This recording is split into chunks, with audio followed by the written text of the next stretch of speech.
কটিয়াদীতে প্রীতি football match অনুষ্ঠিত। কিশোরগঞ্জ জেলা প্রতিনিধি মোহাম্মদ সবুজ বাঙালির পাঠানো তথ্য ও ভিডিও চিত্রে দেখুন বিস্তারিত। বাংলাদেশ ফুটবল ফেডারেশন কর্তৃক বনগ্রাম ফুটবল একাডেমিকে 2 স্টার ঘোষণা করায় বনগ্রাম ফুটবল একাডেমির আয়োজনে প্রীতি ফুটবল ম্যাচ অনুষ্ঠিত হয়। এতে সভাপতিত্ব করেন বনগ্রাম ইউনিয়ন বিএনপির সভাপতি মোহাম্মদ নুরুল আমিন মাসুদ। প্রধান অতিথি হিসেবে উপস্থিত ছিলেন কটিয়াদী উপজেলা নির্বাহী কর্মকর্তা মোহাম্মদ মাইদুল ইসলাম। বিশেষ অতিথি ছিলেন কটিয়াদী মডেল থানার officer in charge OC Mohammad Tarikul Islam. বিশেষ অতিথি ছিলেন বনগ্রাম ইউনিয়ন পরিষদের chairman Mohammad Jasim Uddin, Bongram Ananda Kishore school and কলেজের ভারপ্রাপ্ত অধ্যক্ষ জনাব লুৎফুন্নেসা, সিনিয়র শিক্ষক নাসরিন আরা, বনগ্রাম ইউনিয়ন বিএনপির সহসভাপতি এইচ.এম. আবু সায়েম ভুইয়া, সাধারণ সম্পাদক এস.এম. মঞ্জুরুল ইসলাম পিন্টু, যুগ্ম সম্পাদক মির্জাউল হোসেন ভুইয়া মানিক, সাংগঠনিক সম্পাদক মোহাম্মদ জিল্লুর রহমান প্রমুখ উপস্থিত ছিলেন। 29 আগস্ট 2025 রোজ শুক্রবার বিকাল 5টায় বনগ্রাম Ananda Kishore school and college মাঠে এই খেলা অনুষ্ঠিত হয়। খেলা পরিচালনা করেন বনগ্রাম ফুটবল একাডেমির রেফারি আনোয়ার হোসেন, এস.এম. মাজহারুল ইসলাম পল্টু ও আবু বক্কার।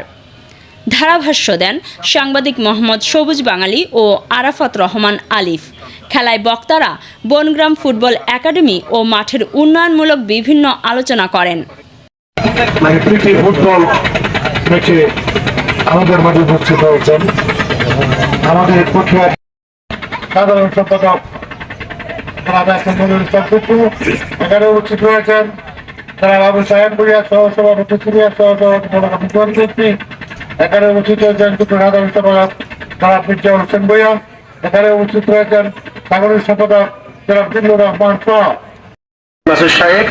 আমাদের মাঝে আজকের এই পরিদর্শন করার জন্য প্রধান অতিথি আমাদের শ্রদ্ধেয় স্যার মাইদুল ইসলাম স্যার। আমাদের মাঝে উপস্থিত আছেন বনগ্রাম ইউনিয়নের চেয়ারম্যান জনাব জসিমউদ্দিন সাহেব, উপস্থিত আছেন বনগ্রাম আনন্দ কিশোর বিদ্যালয়ের প্রধান শিক্ষক, উপস্থিত বিএনপির নেতৃবৃন্দ, যুবদলের নেতৃবৃন্দ, ছাত্র দলের নেতৃবৃন্দ, খেলোয়াড়বৃন্দ, দর্শকবৃন্দ, আসসালাম। খেলাধুলার জন্য উৎসাহ করবে। আর একটা জিনিস, মাদকের কিছু কথা আসছে এখানে দেখেন, আমরা আসলে আমি বা উপজেলা নির্বাহী কর্মকর্তা আমরা চাইলেই আমাদের 4টা চোখ থেকে দিয়ে 4 লক্ষ লোক এই উপজেলার সবাইকে নজরদারিতে রাখা সম্ভব না। আপনাদের যার যার ইউনিয়নের যার যার ওয়ার্ডের সবাইকে নিজেদের দায়িত্ব নিতে হবে। আপনি জানেন আপনার পরিবারের বা 6 জন সদস্য ওরা কিরকম, তারপরে আপনার 5টা ভাই আছে, 5 ভাইয়ের ছেলে মেয়ে কিরকম। সবাই যদি নিজের দায়িত্ব নেন অবশ্যই আমরা সবাইকে ভালো রাখতে পারবো।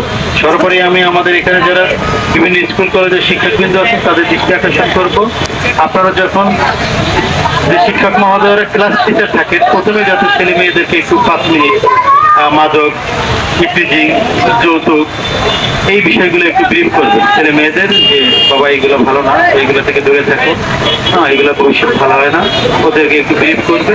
আর সামাজিকভাবে যদি আমরা চিহ্নিত কেউ থাকে এই এলাকায় যে মাদক ব্যবসা করে আপনারা জানেন, তাদেরকে আপনারা সামাজিকভাবে বয়কট করার চেষ্টা করেন এবং তাদের বিরুদ্ধে আমরা সবাই মিলে যখন সামাজিক প্রতিরোধ করবো তখন অবশ্যই তারা ভালো হতে বাধ্য হবে। কারণ আসলে আইন দিয়ে সবকিছু হয় না। কারণ আমরা একজনকে ধরি, আজকে চালানে 3 দিনের মধ্যে সে যাবে নিয়ে আসে আবার সে ওই কাজ শুরু করে।